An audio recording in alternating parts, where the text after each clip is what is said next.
Restez en bonne santé, c'est naturel. La chronique du bien-être de Fréquence Terre, Marie Fin. Si vous êtes comme moi le genre de femme à paniquer devant le rayon yaourt au supermarché, cette chronique est pour vous, car cette peur panique s'applique également au rayon cosmétique. Comment choisir au mieux face à cette offre aussi variable, tant au niveau de la qualité que des prix? Comment éviter aussi ces substances polluantes et toxiques pour l'organisme, perturbant notre système hormonal?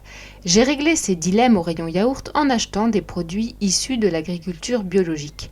Quant aux cosmétiques, voici une petite liste des produits qu'il est préférable de ne pas voir apparaître dans la liste de composition, car certes, les produits biologiques sont là aussi préférables, mais pas à la portée de toutes les bourses.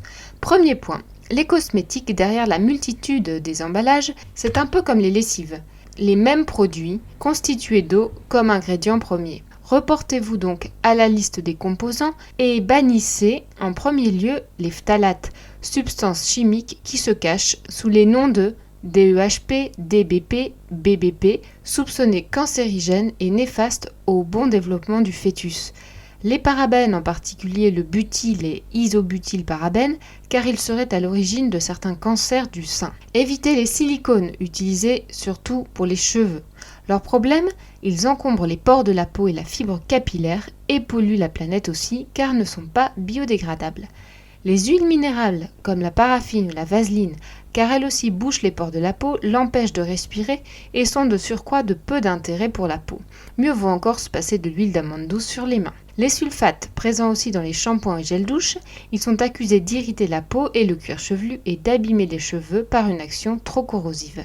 Les sels d'aluminium sont surtout utilisés dans les déodorants pour arrêter la transpiration.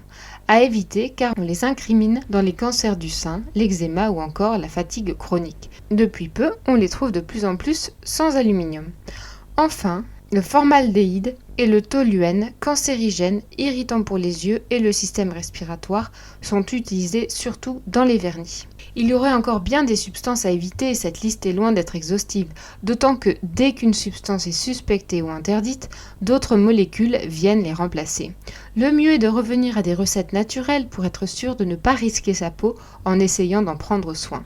Une référence parmi tant d'autres, la beauté au naturel, 100 produits de beauté extraordinaires à préparer soi-même en un tour de main de Joséphine Fairley chez Brochet Marabout Pratique.